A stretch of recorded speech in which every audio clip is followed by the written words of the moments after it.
Good evening, and welcome to Counterculture with Danielle D'Souza Gill. The culture's gone crazy, media's gone mad, and reason has become repugnant. Here we focus on facts and how to fight back. Tonight we'll be discussing a great American hero, Justice Clarence Thomas. Imagine yourself in the late 1960s.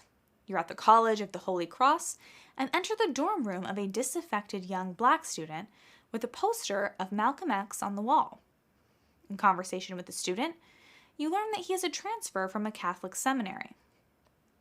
He gave up on joining the priesthood because he was turned off by the racism of his fellow seminarians. You also discover that he's given up on racism and sees segregation, not integration, as the best path forward for American blacks. As the secretary-treasurer of the Black Student Union at the school, he belongs to a group that has outlawed interracial dating. They believe that black men do not help black people by abandoning black women. In fact, when one of their members was discovered to be dating a white woman, that member was put on trial by the Black Student Union. When found guilty, he was punished by having his afro pick broken. Now, what if I told you that young black man wasn't your run-of-the-mill student activist who would go on to a career as a Democrat operative, but was none other than the young Clarence Thomas, current-day Associate Justice on the Supreme Court? Obviously, we're looking at a man whose views and opinions have modified since those days. For example, while his first wife was black, his second Virginia lamp is white. But the most surprising thing about Clarence Thomas is that he really isn't that different from the young militant black activist who spent so many hours listening to recordings of Malcolm X's speeches that he could quote them verbatim many decades later. This allowed him to really understand the other side in many ways and other perspectives. Today, Clarence Thomas is known as the Supreme Court's most reliably conservative justice, probably along with Justice Alito, a fact which most media outlets will point out as if black power is somehow the antithesis of conservatism. But the reality is, if we could choose justices, we would want them all to be like Clarence Thomas. But how incompatible are the ideas of black power and conservatism? Is Justice Thomas, the conservative black activist, an oxymoron, or is he being consistent? We can look at young Thomas's idol, Malcolm X, who himself was a radical civil rights movement leader, and in many ways also extremely conservative, actually. Not only was Malcolm X a man who put his Islamic faith at the center of his life, he also was no fan of liberals. He may fit into a category all of his own. Malcolm X made it clear that given the major political factions of white liberals and white conservatives, it was the liberal who was the most exploitative, deceitful, and dangerous. This could not be more true. In his own words, listen.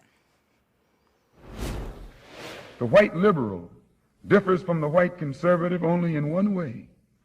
The liberal is more deceitful, more hypocritical than the conservative. Both want power, but the white liberal is the one who has perfected the art of posing as the Negro's friend and benefactor. And by winning the friendship and support of the Negro, the white liberal is able to use the Negro as a pawn or a weapon in this political football game that is constantly raging between the white liberals and the white conservatives. The American Negro is nothing but a political football, and the white liberals control this ball through tricks or tokenism, false promises of integration and civil rights. Interestingly, it was Sowell's book, Race and Capitalism, which Sowell gifted to a young Clarence Thomas in 1974, that convinced the future Supreme Court justice that the hope of black people in America lay not in seeking favors from the government, but in capitalism and bettering oneself. Like many blacks involved in the civil rights movement, Clarence Thomas experienced both the racism in the South and the North. Experience would show the most frustrating form of racism was that of the northern white liberal elite, ironically. Specifically, his entrance into Yale Law School inflicted him with a lasting stigma which he found impossible to counteract. We'll ask Judge Amul more about this. Despite having excellent grades throughout his studies, the fact that the school had an affirmative action race quota meant that no one respected him for his smarts, his scholarship, or getting into the college based on his own merits, because everyone believed he was admitted just for being black. And of course, this was not the case. Clarence Thomas became at the top of his class. In trying to fight against the stigma, he confirmed that Malcolm X was right all along. Affirmative action had robbed him of what was a true accomplishment, and in doing so undercut his personal dignity and reputation in ways that no Georgian Klansman could have ever done. This took away some of his personal dignity. When you look at his opinions, you realize that Justice Thomas is both motivated by racial issues while at the same time skeptical about the power of law or government to act as its corrective. Oftentimes, these acts are actually counterproductive. Some think this means Thomas has embraced defeat in the struggle against racism, but this could not be further from the truth and is certainly not the case. What Thomas has embraced is the conservative idea of emphasizing self-reliance over would-be bureaucratic benefactors. And he's right. The issue of race is multi-layered. Its dynamics are based in history, psychology, culture, language, circumstance. For example, one episode of his young life stands out. When Thomas's family moved from their rural home, he was placed in an all-black city school. This was a big change for him. It was here that Clarence Thomas was subjected to racist mockery from his fellow students. It actually wasn't as common in the rural area he was in. Thomas was vulnerable to the type of cruel mockery that children excel at. His first language wasn't English, but the Gullah Geechee dialect of former slaves.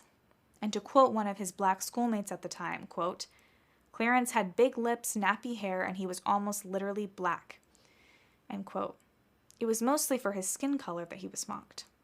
They called him ABC for America's blackest child.